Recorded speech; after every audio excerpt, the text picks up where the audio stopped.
pasti kalian saat ini lagi liburan ya. Nah, untuk menemani liburan kalian, kita akan membahas tentang mata kuliah klaster di inovatif multimedia.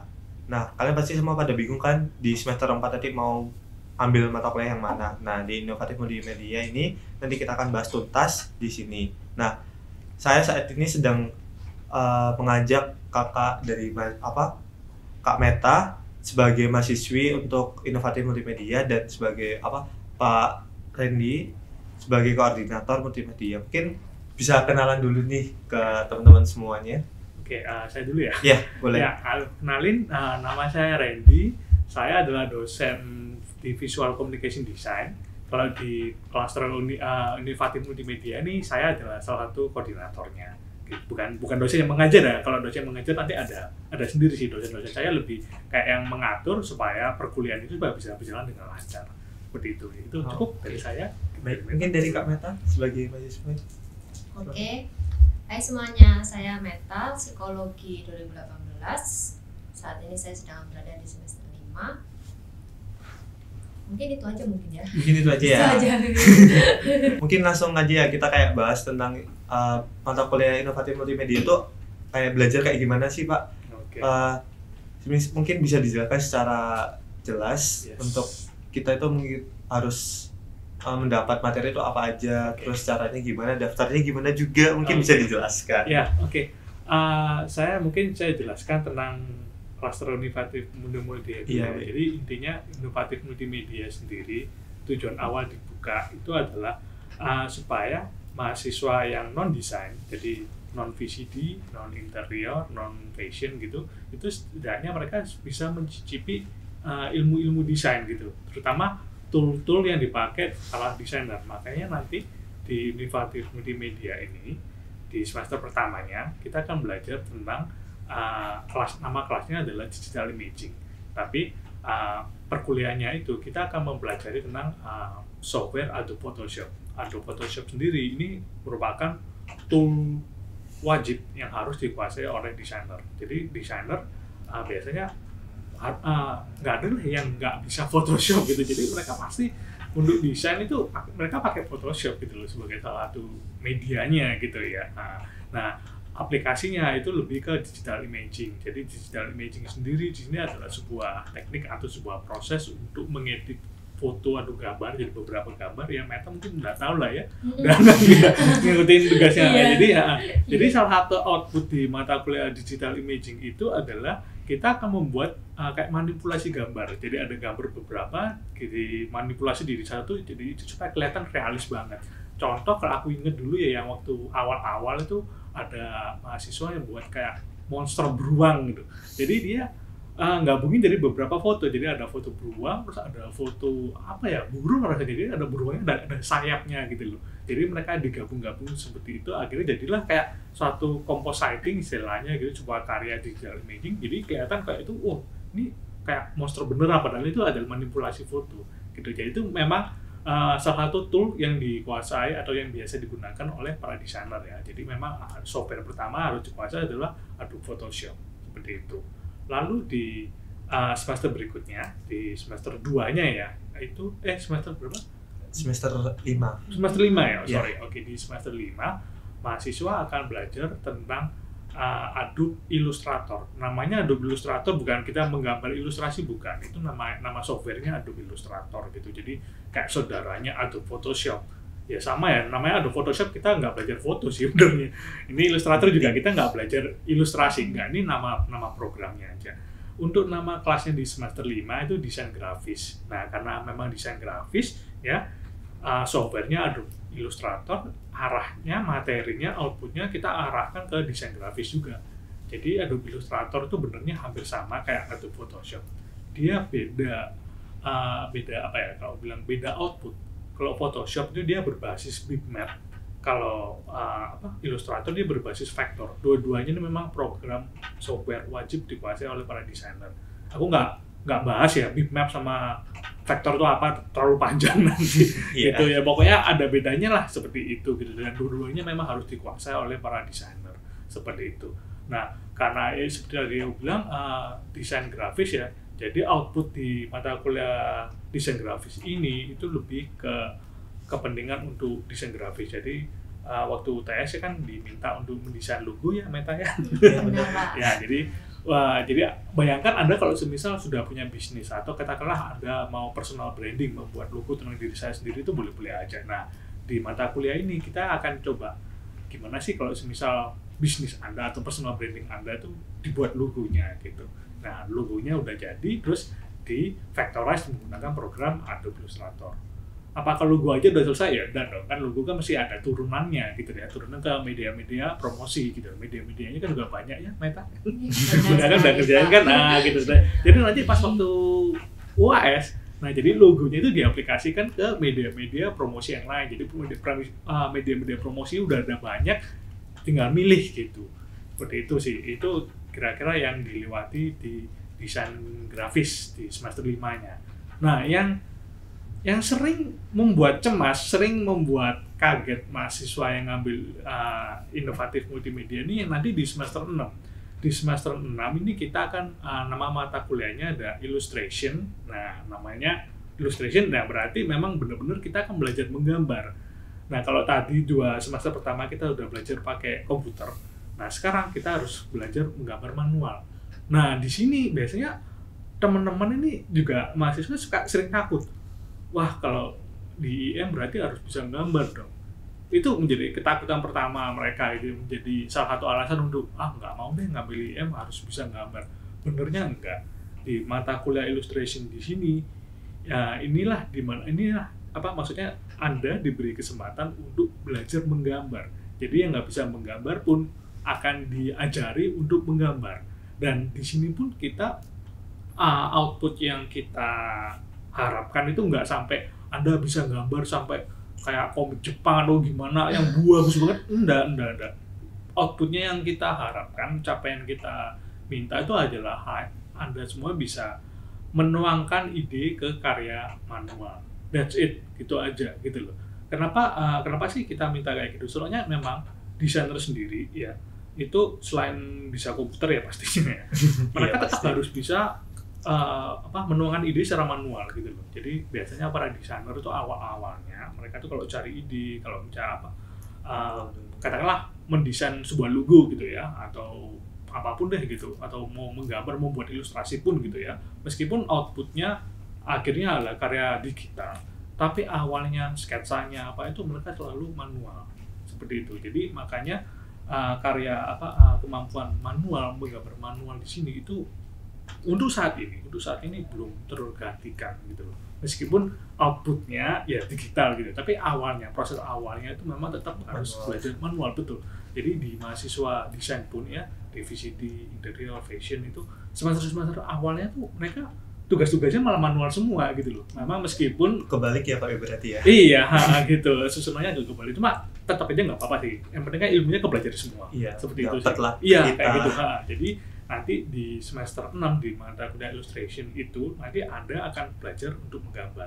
Jadi yang nggak bisa menggambar ya kan, ya inilah kesempatan untuk belajar menggambar gitu, dan bukan jadi masalah gitu. Betul, ya Pak. Jadi jangan dianggap wah nanti kriteria penilaiannya ini harus bisa gambar bagus. Enggak. Kita pun kriteria penilaiannya pun kita taruh di level adalah anak non desain gitu loh. Jadi bukan kita melihat karya ini, nih harus gambarnya kayak anak-anak desain yang jago gambar. Enggak gitu. Pasti kita taruh levelnya itu enggak setinggi itulah intinya gitu. Intinya juga kan capaiannya yang kita ingin adalah Anda bisa menuangkan ide Anda ke karya manual. Jadi Anda gambar apa, pemirsanya, orangnya yang melihat karya Anda itu ngerti gitu maksudnya. Oh, ini maksudnya ini kayak gini gitu loh.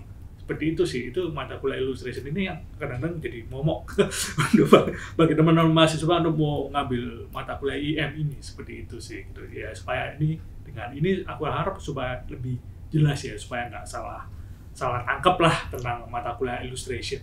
Kurang lebih kayak gitu sih gitu di IM. Ya. Berarti untuk teman-teman semua gak usah takut untuk mengikuti klaster inovatif multimedia. Soalnya kalian semua itu bakal belajar dari nol. Bahkan Kak Meta sendiri juga pasti awalnya juga pasti gak bisa melakukan desain atau apapun itu juga. Nah, kita semua itu pasti diajari dari nol, dan pastinya ada dosen-dosen yang membimbing juga ya Pak ya. Betul. Nah, selanjutnya nih aku pengen tahu nih Kak Meta, untuk Kak Meta selama mengikuti perkuliahan inovatif multimedia ini kayak apa aja sih yang Kak Meta udah dapetin dan apa aja sih yang udah Kak Meta bisa gitu loh dalam cluster ini? Oke, Mungkin bisa sharing? Oke, yang saya dapat dari mata kuliah ini jujurnya yang pertama tuh bisa memanipulasi foto. Oh iya. Jadi saya jadi makin pintar. Akhirnya saya tahu gimana caranya artis-artis bisa ngedit foto ya. Oke. Aku juga inget untuk semester pertama itu kalau nggak salah ngedit yang kadal itu nggak sih? Iya, kadal campur sama hipopotamus kudanil. Iya, kudanil. Nah, itu juga aku sebenarnya ngerasa susah sih. Ini kok bisa, bahkan dosennya pun ngasih contoh dan itu benar-benar perfect kan. Tapi ternyata setelah kita dikasih tutorialnya juga, dibimbing dari awal hingga akhir, akhirnya kita kayak ngerasa keren sendiri gitu loh, kita bisa. Keren sendiri, kita kayak melakukan sebuah sulap gitu. Iya, benar. Foto. Padahal kita sebelumnya kok bisa ya orang-orang bisa ngedit foto semenarik itu gitu kan. Nah, kalau gitu berarti untuk tantangannya nih dari kuliah di klaster ini apa Kak? Mungkin. Kalau boleh jujur, saya ini orangnya bukan yang bisa langsung mengeluarkan imajinasi gitu. Jadi kalau bukan yang tipe kreatif gitu loh Pak, gitu. Makanya itu menjadi tantangan sendiri buat saya. Oleh karena itu saya jadi sering mereview asisten dosen dan juga dosen zaman dahulu untuk membantu Pak, gimana nih Pak, idenya kayak gini Pak, gimana? Oh nanti sama dosen dibantu kita untuk mengolah ide tersebut, mungkin kayak benang yang kusut, jadi benang itu bisa tertata dengan rapi gitu. Ya, Seperti betul. itu. Di tiap perkuliahan ini kalau boleh aku tambahkan memang ada sesi asistensinya ya. Jadi ada dosen dan juga ada asdos lah istilahnya gitu, dan tutor, bukan asdos, sorry, tutor.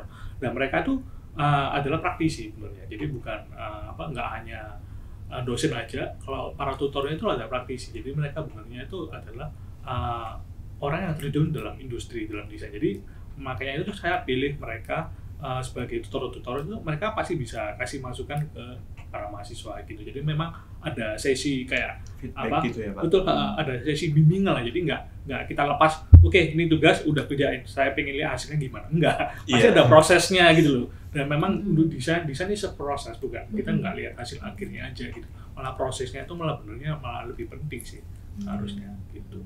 Ya. Mungkin aku dari itu tadi mungkin aku tanya Kak Meta nih, selama dalam hal penugasan itu di kuliah inovatif multimedia itu kayak gimana? Mungkin bisa dikasih tahu ke teman-teman semuanya? Mungkin gini, jadi sebelum masuk kelas, seperti yang sudah dikatakan sama Pak Randy, kita akan dikasih praktis dan juga dikasih video tutorialnya. Nah, melalui video tutorial tuh kok misalnya ada yang nggak bisa, baru ditanyakan ke dalam kelas, sehingga di dalam kelas tuh bisa menjadi interaktif gitu. Jadi saling tanya, Pak, punya aku bermasalah kayak gini, Pak, punya aku bermasalah kayak gini, bagaimana caranya? Nah, dari situ pembelajarannya jadi lebih aktif dan juga lebih menyenangkan buat mahasiswa. Baik sih, berarti dari awal kita sebelum dikasih tugas itu kita sudah diberi tutorialnya dulu teman-teman semua. Jadi kayak teman-teman semua gak usah takut, misal ini gak bisa, aku belum bisa menguasai aplikasi editor, misal Photoshop atau Adobe Illustrator. Nah, kita tuh sebelum itu sudah dikasih video tutorial. Nah, di video tutorial itu kalian tuh benar-benar dijelasin dari awal hingga akhir. Bahkan sudah juga ada PPT-nya ya, Kak Meta ya? PPT-nya juga. Untuk membantu video tutorial itu. Nah, mungkin dari Kak Meta atau Pak Randy mungkin kayak bisa kasih wejangan atau semisal ajakan buat teman-teman semua nih biar ikut juga join ke inovatif multimedia. Kan inovatif multimedia mungkin sebelumnya agak mungkin ditakutkan juga karena aku dulu juga jujur mau mengikuti kuliah ini teknis banget gitu. Iya, benar-benar teknis. Sedangkan saya itu jurusan ilmu komunikasi.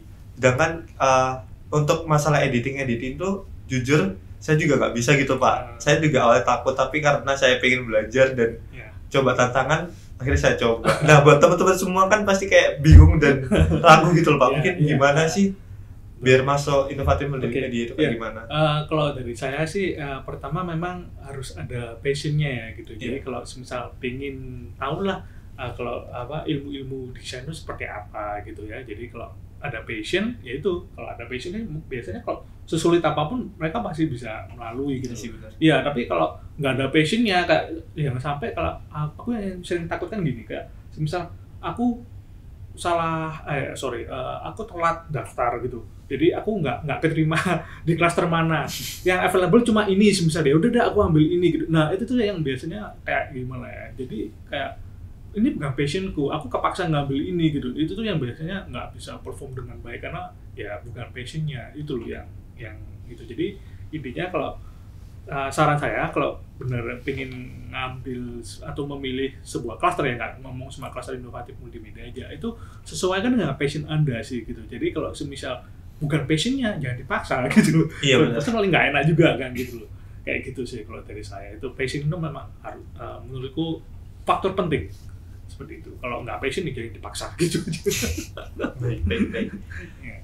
Sudah cukup Pak. Mungkin Cukup? dari Kak Meta Ya. gimana? Pesan kesan atau gimana gitu kayak ajakan juga buat mahasiswa semuanya.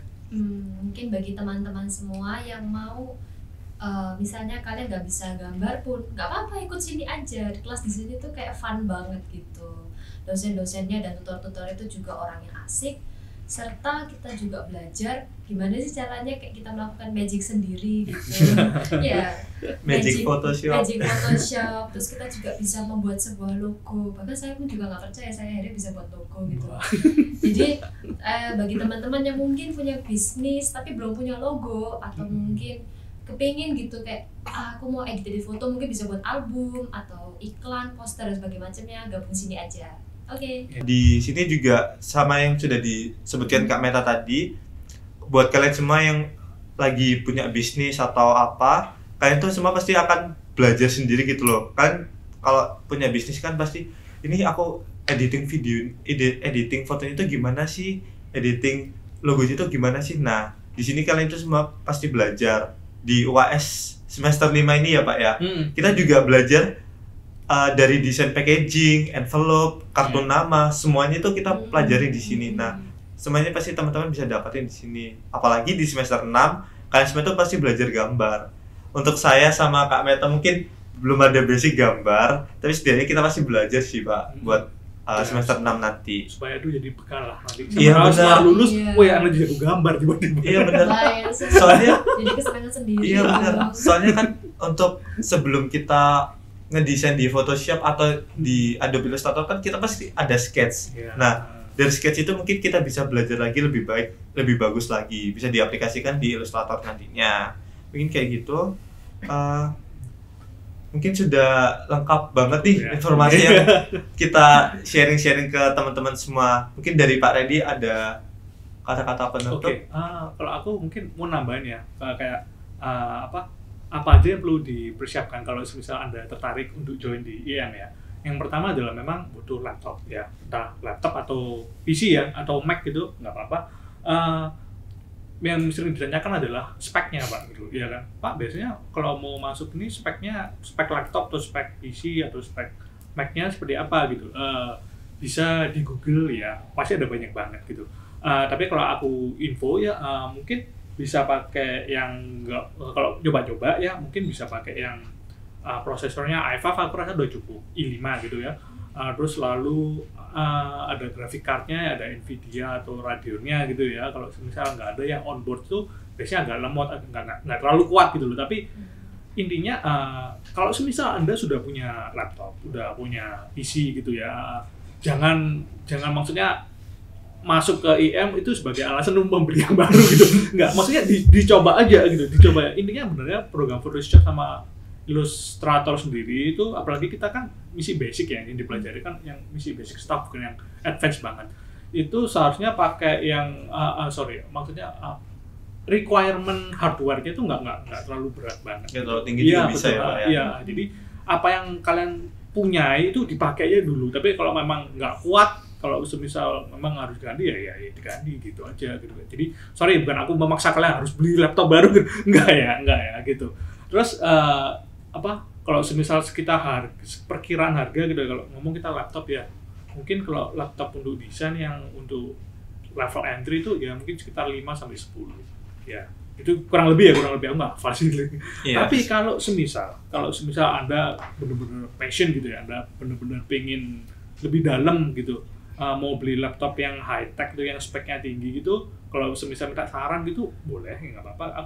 Aku saranin tuh biasanya laptop yang untuk spesifikasi gaming gitu loh, kayak ROG, terus MSI apa. Nah, kalau memang kalau untuk gaming itu speknya tuh tinggi banget gitu loh. Jadi kalau untuk ngerjain pakai program Photoshop wah pasti udah lancar lah, udah dilibas gitu pasti. Cuma ya itu harganya mahal. Kalau laptop untuk gaming yang speknya segitu tuh sekitar 20 ke atas gitu. Jadi aku nggak nyaranin sih. Tapi kalau semisal Anda memang passion dan mungkin ada uang lebih gitu ya, Anda mau invest ke situ juga nggak apa-apa. Soalnya kan kalau laptop gaming itu kan speknya tinggi, jadi umurnya tuh bisa lebih lama juga gitu kan. Bisa jadi bekal juga. Betul, teknologi kan pasti berkembang terus gitu. Jadi umur laptop Anda pakai tuh mungkin bisa bertahan sampai 10 tahunan lah gitu. Kalau speknya yang rendah itu kan nanti pasti beberapa tahun wah udah ketinggalan banget, udah nggak kuat nah kayak gitu loh. Jadi ya silakan lah ditimbang-timbang sendiri mau nyemplung sedalam apa. Nah iya, jadi bagi teman-teman semua nggak usah takut untuk semisal harus pakai laptop yang mumpuni banget tuh, nggak usah. Jadi sesuaiin sama kebutuhan kalian juga kayak gitu sih. Dan juga buat teman-teman semua nggak usah takut kalau mungkin device-nya tuh berbasis Apple atau berbasis Windows, itu nggak apa-apa, semuanya juga bisa kok ikut kelas ini kayak gitu. Mungkin dari Kak Meta ada tambahan lagi atau sudah cukup? Mungkin dari saya udah cukup.